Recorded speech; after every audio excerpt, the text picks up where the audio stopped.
Hello student आपका गुरुजी के classes में स्वागत है। स्टूडेंट आज हम पढ़ेंगे type of research part 3।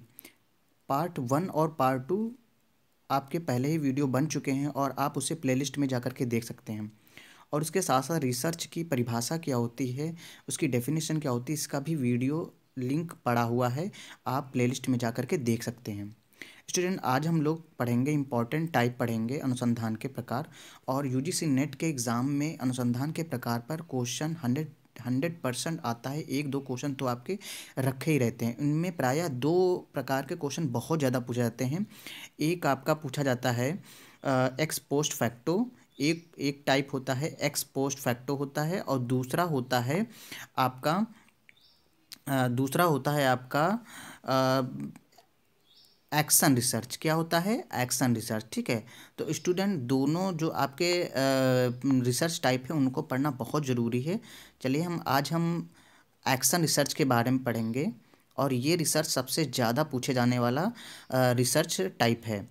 Student action research के बारे में अधिकतर क्वेश्चन आते हैं, उसमें प्रायः ये पूछा जाता है कि एक्शन रिसर्च है क्या। ठीक है, देखिए स्टूडेंट एक्शन रिसर्च का शब्द ही आप समझिए क्रियात्मक। क्रियात्मक का मतलब होता है कि आप कोई भी काम जो है वो एक सुधार के लिए कर रहे हैं, एक इम्प्रूवमेंट लाने के लिए कर रहे हैं, तो उसको हम क्या बोलेंगे? उसको हम बोलेंगे क्रियात्मक अनुसंधान। जैसे स्टूडेंट क्वेश्चन आया था, पिछली बार क्वेश्चन आया था कि अगर कोई प्रिंसिपल या मैनेजमेंट क्लास 1 में या क्लास ए में, ठीक है, क्लास में बच्चों की स्थिति की सुधार पर काम करता है, तो वो कौन सा रिसर्च होगा? तो स्टूडेंट वो रिसर्च आपका क्रियात्मक अनुसंधान में आएगा। किस में आएगा? क्रियात्मक अनुसंधान में आएगा, क्योंकि यहाँ पर हम बात करते हैं कुछ सुधार की, कुछ उनमें जो है व्यवहारिक समाधान की बात जब करते हैं, जब किसी हम सलूशन की बात करते हैं, तो वहाँ पर कौन सा अनुसंधान आता है? वहाँ पर हमारा एक्शन रिसर्च आता है। ठीक है स्टूडेंट, मतलब जब कभी हम बात करते हैं किसी भी चीज़ में सुधार की, जब बात करते हैं कि उसमें कोई सुधार हो जाए, जैसे कि एक क्वेश्चन पिछली बार आया था, मिड डे मील पर आया था यूजीसी नेट के एग्ज़ाम में। मिड डे मील पर उन्होंने पूछा था कि मिड डे मील में जो वास्तविक वस्तु स्थिति है उसको सुधार करने के लिए हमें कौन सा रिसर्च करना चाहिए? तो उस कंडीशन में स्टूडेंट क्रियात्मक अनुसंधान इम्पॉर्टेंट होता है। और कभी यदि स्टूडेंट ये पूछ लिया जाए कि कोई भी घटना जब घटित हो जाती है, कोई भी घटना जब घटित हो चुकी होती है, तब कौन सा रिसर्च होगा? ठीक है, तो तब स्टूडेंट आप क्रियात्मक रिसर्च नहीं करेंगे, तब उसमें लगाएंगे एक्स पोस्ट फैक्टो रिसर्च जो होता है वो आपका उसमें आता है। ठीक है स्टूडेंट, तो क्रियात्मक अनुसंधान आप लोग समझ गए होंगे कि जब कहीं पर सुधार करने की बात आती है तो उसको हम क्या बोलते हैं? क्रियात्मक अनुसंधान। ओके, फिर हम बात करेंगे आगे। जैसे कि कभी मान लो पाठ्यक्रम योजना बनाने के लिए आ जाए, सामग्री विकास के लिए आ जाए, ठीक है स्टूडेंट, और उसके बाद आपका सीखने के लिए आ जाए, छात्र मूल्यांकन के लिए आ जाए, स्टाफ विकास के लिए आ जाए, प्रबंधन और प्रशासन के लिए आ जाए, तो वहाँ पर क्या होता है? वहाँ पर आपका एक्शन रिसर्च आता है। ठीक है, एक्शन रिसर्च आएगा। ठीक है स्टूडेंट, अब आगे हम बात करेंगे।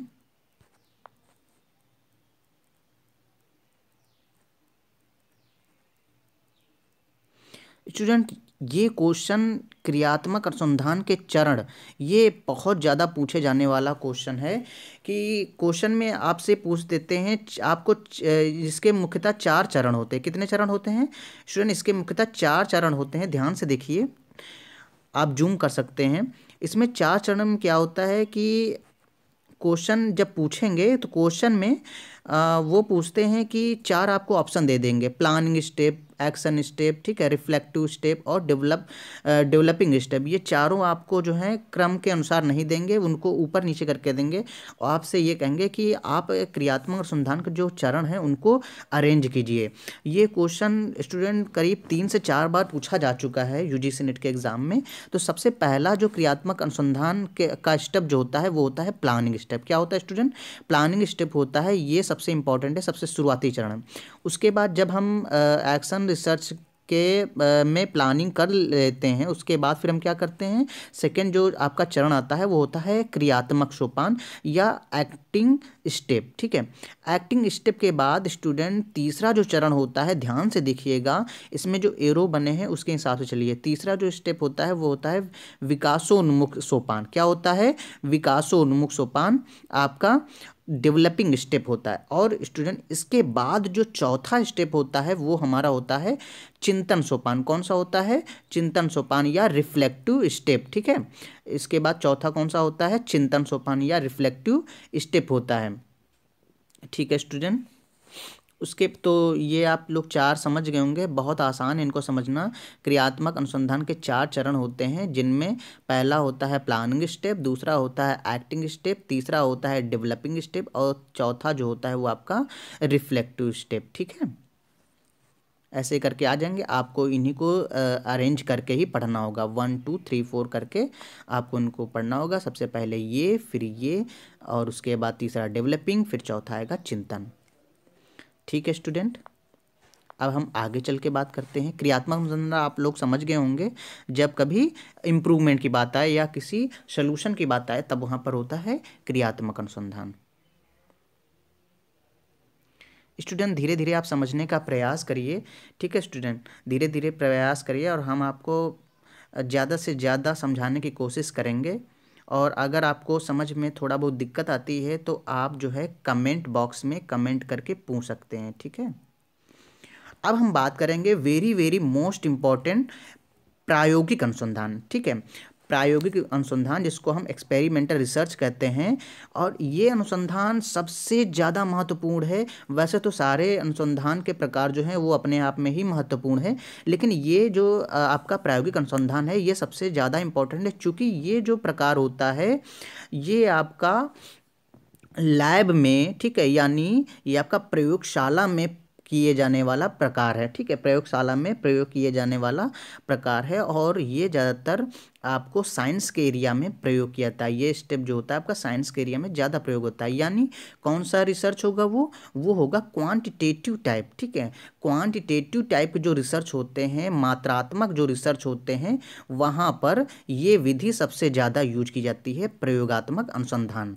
ठीक है, इसमें क्या होता है स्टूडेंट, इसमें क्या होता है कि आपको कारण और प्रभाव संबंध की खोज करनी होती है, cause and effect relationship. Cause and effect relationship का मतलब होता है कि आखिर किसी चीज़ को करने से उसका क्या प्रभाव पड़ा और क्यों पड़ा, इसके बारे में जब हम खोज करते हैं तो उसको बोलते हैं कॉज एंड इफेक्ट रिलेशनशिप। जैसे कि कोई एक मरीज है, ठीक है, कोई एक मरीज है जो मलेरिया का रोगी है, तो मलेरिया के रोगी को जब हम कुनैन की दवा खिलाते हैं तो आखिर उसमें इम्प्रूवमेंट क्यों होता है? ठीक है, उसमें जो है इम्प्रूवमेंट उस दवा के खाने से ही क्यों होता है? कोई दूसरी दवा उसमें इस्तेमाल करने पर उसमें लाभ क्यों नहीं होता है? ठीक है, जब हम इन चीज़ों के बारे में पढ़ेंगे तो उसको हम बोलेंगे प्रायोगिक अनुसंधान। इसको आप और अच्छे से तरीके से समझिए, इसमें वेरिएबल की बात होती है। ठीक है, वेरिएबल में होता है, एक होता है आपका डिपेंडेंट वेरिएबल, ठीक है, और एक होता है आपका जो है फ्री वेरिएबल या इंडिपेंडेंट वेरिएबल। ठीक है, दो वेरिएबल होते हैं, एक होता है आपका डिपेंडेंट वेरिएबल और एक होता है आपका फ्री वेरिएबल। ठीक है, यानी इसको हम बोलते हैं इंडिपेंडेंट वेरिएबल। तो जो स्वतंत्र चर होता है हम सिर्फ उसी में मैनिपुलेशन कर सकते हैं। ठीक है, मैनिपुलेशन का मतलब होता है उसमें ही हम जो है घटा बढ़ा सकते हैं, कम ज़्यादा कर सकते हैं, और जो उसका जो प्रभाव होता है वो पड़ता है किस पर? वो पड़ता है डिपेंडेंट वेरिएबल, यानी जो निर्भर चर होता है। जैसे कि अगर हम कुनैन वाली की बात करते हैं तो यहाँ पर कुनैन जो होती दवा है वो होगा आपका स्वतंत्र चर, और जो आपका रोगी होगा वो क्या होगा? वो आपका होगा निर्भर चर। ठीक है, तो जब हम इनके विषय में जब हम संबंध निकालने की कोशिश करते हैं तो वो रिसर्च क्या कहलाता है? वो रिसर्च कहलाता है प्रायोगिक अनुसंधान या एक्सपेरिमेंटल रिसर्च। ठीक है, जैसे एग्जाम्पल इसका देखिए, बहुत अच्छा एग्जाम्पल दिया है कि धूम्रपान जो है कमज़ोर फेफड़ों का कारण बनता है। ठीक है, धूम्रपान क्या है? धूम्रपान जो होता है वो कमज़ोर फेफड़ों का कारण बनता है। ठीक है, यदि यहाँ पर आपको ये जानना चाहिए कि धूम्रपान जो होता है वो क्या है? तो धूम्रपान एक इंडिपेंडेंट वेरिएबल यानी स्वतंत्र चर है। ठीक है, इसमें हम कम ज़्यादा कर सकते हैं, और इसमें आपका निर्भर चर कौन सा हो गया? निर्भर चर हो गया आपका कमज़ोर फेफड़े का बनना। ठीक है, कमज़ोर फेफड़े का बनना ये आपका हो गया निर्भर चर। ठीक है, तो इसको हम बोलते हैं एक्सपेरिमेंटल रिसर्च। इसका प्रयोग ज़्यादातर मात्रात्मक प्रकार के अनुसंधान में किया जाता है, ठीक है, मतलब जो लैब वाले रिसर्च होते हैं। चलिए, आपको ये दूसरा भी आपको समझ में आ गया होगा। एक हो गया क्रियात्मक अनुसंधान, अभी आज हमने पढ़ा। दूसरा हो गया एक्सपेरिमेंटल रिसर्च या प्रायोगिक अनुसंधान। आगे हम बात करेंगे, बहुत इंपॉर्टेंट ये एक्सपेरिमेंट, ये आपके जो है रिसर्च टाइप हैं। अगर आप इनको अच्छे से पढ़ लेंगे तो डेफिनेटली आप जो है एग्ज़ाम में अच्छा परफॉर्मेंस कर पाएंगे।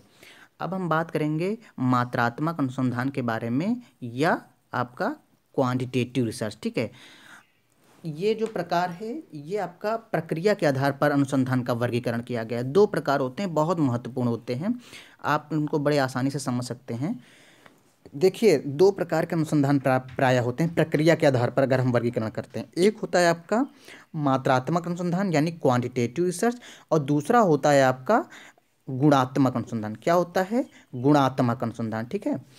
अगर ध्यान से देखें तो मात्रात्मक मतलब क्या होता है, जहाँ पर किसी भी संख्या में कम ज़्यादा हम करते हैं, ठीक है, कम ज़्यादा मतलब जहाँ पर संख्यात्मक हिसाब होता है वहाँ आता है मात्रात्मक अनुसंधान। और जहाँ पर हम गुण या क्वालिटी की बात करते हैं वहाँ पर क्वांटिटी नहीं आता, क्वालिटी आता है, तो उसको हम बोलते हैं गुणात्मक अनुसंधान। क्या होता है? अच्छा, मात्रात्मक अनुसंधान क्या होता है? इसको हम बोलते हैं कटौतीशील अनुसंधान। क्या बोलते हैं? कटौतीशील अनुसंधान बोलते हैं। ये और इसका एक नाम और है रैखिक अनुसंधान। क्या बोलते हैं? लाइनर आपका रिसर्च बोलते हैं इसको, लाइनर रिसर्च भी बोलते हैं, क्योंकि यह आमतौर पर रैखिक पथ का अनुकरण करता है। क्योंकि यह आमतौर पर क्या करता है? रैखिक पथ का अनुकरण कर, रैखिक मतलब एक समान एक ही ओर जो है चलते जा रहा है, ठीक है, उसकी दिशा नहीं बदल रही है। इसको हम बोलते हैं मात्रात्मक अनुसंधान, ठीक है। एक बात का खास ध्यान रखिए, जब हम रिसर्च करते हैं तो अभी हम आगे आपको पढ़ाएंगे कि हाइपोथेसिस क्या होती है, परिकल्पना क्या होती है, वो भी आगे आप पढ़ेंगे। तो मात्रात्मक अनुसंधान में परिकल्पना जो होती है उसका टेस्ट करना बहुत इम्पोर्टेंट होता है, ठीक है। अगर क्वेश्चन में आ जाए कि कौन से रिसर्च में परिकल्पना को टेस्ट करना अनिवार्य है, तो आप याद रखिए वो मात्रात्मक अनुसंधान है। यहाँ पर क्या होता है, हमें परिकल्पना का जो है टेस्ट करना बहुत ज़रूरी है, उसका परीक्षण करना बहुत ज़रूरी होता है। आगे चल के हम परिकल्पना के बारे में भी बात करेंगे, हाइपोथेसिस क्या होती है और उसका रिसर्च में क्या रोल होता है, ठीक है। तो यहाँ पर परिकल्पना का जो टेस्ट होता है वो मात्रात्मक अनुसंधान में अनिवार्य होता है, और आप गुणात्मक अनुसंधान में कर सकते हो। अगर नहीं भी करते हो तो कोई आपकी दिक्कत की बात नहीं है, लेकिन मात्रात्मक अनुसंधान में अनिवार्य है, ठीक है। और उसके साथ साथ डेटा का एनालिसिस भी किया जाता है इसमें, किसमें? मात्रात्मक अनुसंधान में। चलिए आगे और हम बात करेंगे। और इसमें क्या किया जाता है? मात्रात्मक अनुसंधान के अंतर्गत आप परिकल्पना को स्वीकार करते हैं, ठीक है, एक नई परिकल्पना को स्वीकार करते हैं या पुरानी परिकल्पना को आप टेस्ट करते हैं, ठीक है। स्वीकार करना या अस्वीकार करना इसका हिस्सा होता है। इसमें आमतौर पर डेटा को संख्यात्मक रूप में एकत्रित करना और परिवर्तित करना शामिल होता है, ताकि संख्या की गणना की जा सके, ठीक है, और निष्कर्ष निकाला जा सके। जैसे कि इसमें क्या होता है, इसमें डेटा कलेक्ट किया जाता है, ठीक है। डेटा कलेक्ट करने का मतलब होता है जैसे कि सैंपल कलेक्ट करना, ठीक। जैसे जनसंख्या का अगर हम मान लो एनालिसिस रिसर्च करें, ठीक है, मान लो क्वेश्चन ये आ जाए कि एक निश्चित एरिया में मुस्लिम महिलाओं की जनसंख्या जो है वो कितनी शिक्षित है, आपको इस पर रिसर्च करना है। तब आप क्या करेंगे? तब आप डेटा कलेक्ट करेंगे ना। तो जब डेटा कलेक्ट करेंगे तब वहाँ पर आप सैम्पलिंग करेंगे, और जब सैम्पलिंग करेंगे तब आप क्या करेंगे? उस संख्या जो गणना होगी उसको आप कलेक्ट करेंगे, उसी को हम बोलते हैं डेटा कलेक्शन। क्या बोलते हैं? रिसर्च में डेटा कलेक्शन। तो मात्रात्मक अनुसंधान में डेटा कलेक्शन एक महत्वपूर्ण भाग है, ठीक है। क्या है? महत्वपूर्ण भाग है। अब हम बात करेंगे जो मात्रात्मक अनुसंधान है इसकी विशेषताएं क्या क्या हैं, बहुत इंपॉर्टेंट है। मात्रात्मक अनुसंधान की विशेषताएं क्या हैं इनको हम जानेंगे। चलिए, विशेषताएं क्या हैं देखते हैं। सबसे इम्पॉर्टेंट जो विशेषता होती है कि सबसे खास विशेषता है कि यह प्रायः परिणामों की जांच होता है। परिणामों की जांच मतलब है कि आपका जो भी आप उसकी जांच करेंगे, टेस्ट करेंगे, वो आपका ज़्यादातर संख्या में ही उसका जो है टेस्ट होगा, ठीक है, मतलब वहाँ पर संख्या का जो है हेर फेर होगा। सेकंड है कि परिकल्पना को साबित करने के लिए सांख्यिकीय परीक्षण बहुत ज़रूरी है। वही बात हम पहले भी बता चुके हैं। यहाँ पर हाइपोथेसिस जब टेस्टिंग करेंगे तो वहाँ पर ज़्यादातर जो आपका गिनती होती हैं, गणनाएँ होती, उनसे आपका जो है सामना होगा, ठीक है। और फिर है आपका परिकल्पना का परीक्षण, सामान्य रूप से निष्कर्ष, परिणाम और वर्ग परिणाम काफ़ी विशिष्ट है। मतलब यहाँ पर जब आप हाइपोथेसिस टेस्टिंग करेंगे तो उनसे जो निकला हुआ जो आपका रिजल्ट होगा ना वो ज़्यादा एक्यूरेट होगा। क्या होगा? वो ज़्यादा एक्यूरेट होगा। किसमें? मात्रात्मक अनुसंधान में। और साथ में है कि मात्रात्मक जो शोध होता है कि रिपोर्टें जो होती हैं वो ज़्यादातर सांख्यिकी होती हैं और जिनमें क्या होता है जो वेरिएबल होते हैं उनके बीच में संबंध दिखाया जाता है। ठीक है, अब इस वेरिएबल के बारे में बात कर ही चुके हैं। एक होता है स्वतंत्र चर, एक हो गया आपका निर्भर चर। इनके बीच में जब हम लोग रिलेशन देखते हैं तो उसको हम क्या बोलते हैं? उसको हम बोलेंगे चरों के बीच का संबंध निकालना। ठीक है, जैसे कि कुनैन की गोली और जो आपका मलेरिया का मरीज। ठीक है, चलिए आगे हम बात करेंगे।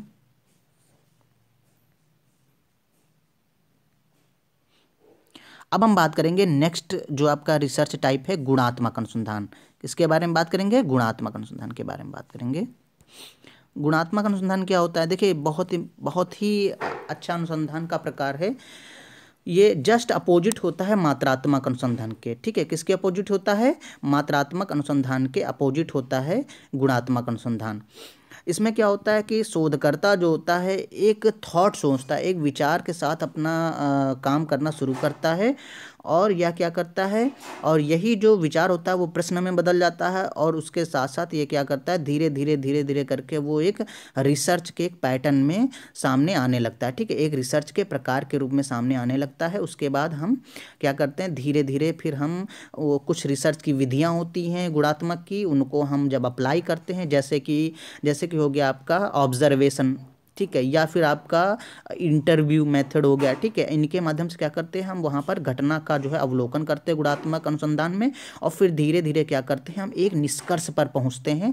उसको हम क्या बोलते हैं? गुणात्मक अनुसंधान। जैसे कि किसी गाँव में मान लो आग लग जाए। ठीक है, किसी गाँव में आग लग जाए तो हम लोग क्या करेंगे? सबसे पहले क्या करेंगे? उस गाँव का अवलोकन करेंगे और ये पता लगाएंगे कि आग जो है वो किन कारणों से लगी है। ठीक है, क्या वहाँ पर जो है आग जलने का कोई औद्योगिक कारण रहा हो या फिर जानबूझ के आग लगाई हो गई होगी। ठीक है, तो इन सब बातों का जब हम अध्ययन करेंगे तो उनमें कुछ ऐसी विधियाँ इस्तेमाल करेंगे जो प्रायः केवल गुणात्मक अनुसंधान में ही प्रयोग की जाती है। जैसे कि आपका ऑब्जर्वेशन मेथड हो गया। ठीक है, इंटरव्यूअर मेथड हो गया। आप वहाँ से 2-4 लोगों का इंटरव्यू लेंगे या उनसे बात करेंगे। ठीक है, जो सारे मेथड जो हैं ये सब गुणात्मक अनुसंधान के अंतर्गत आते हैं। इनको कोई संख्या के माध्यम से मापना जरूरी नहीं होता है। ठीक है, जैसे मात्रात्मक क्या होता है? संख्या के माध्यम से मापा जाता है। यहाँ पर ऐसी कोई अनिवार्य आवश्यकता नहीं होती गुणात्मक में। चलिए आगे हम बात करेंगे। ठीक है, गुणात्मक क्षेत्र में अध्ययन में गहराई ज़्यादा होती है। ठीक है, इसमें क्या होता है? गहराई ज़्यादा होती है। नमूने बहुत छोटे टाइप के होते हैं। 10-15 लोगों से आपने इंटरव्यू ले लिया, 10-15 लोगों का आपने जो सैंपल ले लिया, बस हो गया काम। ठीक है, और इसमें क्या होता है? इसमें जो है जनसंख्या का कवरेज ज़्यादा होता है। ठीक है, यानी ज़्यादा बड़ी मात्रा में जो है इसमें रिसर्च किया जाता है। बहुत इसका एरिया फैला होता है गुणात्मक अनुसंधान का।